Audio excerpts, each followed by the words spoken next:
Hello friend, দেখো আজকে আমরা যাচ্ছিলাম রথে, উল্টো রথে। আমাদের বাড়ির থেকে কিছুটা দূরে উল্টো রথ হয়। আমি বলতে বলতে আমাকে বলছো ঠিক আছে, নিয়ে যাচ্ছিল। গতকালই রথ ছিল, উল্টো রথ।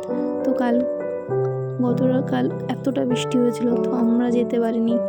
তো খুব কষ্ট হচ্ছিল, তাই ভাবলাম যে আর তো যাওয়া হবে না, পরের বছর। তো আমাকে সকালবেলা ফোন করে বললো যে আজকে তো রথ আছে। তো আমি শুনে খুব খুশি হয়ে গেছিলাম। তারপর আমাকে বললো ঠিক আছে, আমি তোমাকে নিয়ে যাব সন্ধ্যার দিকে। তো ওর কিছু কাজ ছিল, কাজ টাজ করে আমাকে নিয়ে আসলো রথে। তো এসে ঘুরে দেখলাম, জগন্নাথ দেবকে দর্শন করে মেলাটা ঘোরাঘুরি করছিলাম, ঘুরে ঠুরে ভালো লাগছিল দেখে। তো কিছুটা সময় ছিলাম ওখানে, খুব ভালো লাগছিল দেখে টেকে। পরে ভাবলাম না ঠিক আছে, এখন তো চলে যেতে হবে বাড়িতে, অনেকটা রাত হয়ে যাচ্ছিলো। আমি বলছিলাম চলো জিলাপি নিয়ে আসি, বললো ঠিক আছে। জিলাপি নিয়ে এসে বাড়ির জন্য প্যাকেট করে নিচ্ছিলাম, বাড়িতে গিয়ে খাবো বলে নিয়ে নিলাম দুজনে মিলে।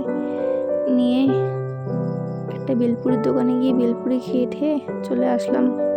আজকে মঙ্গলবার ছিল, তাই নিরামিষ খেয়ে চলে আসলাম। তো টাটা গাইস, ভালো লাগলে ভিডিওটা লাইক কমেন্ট শেয়ার করে দিও। Good night, by.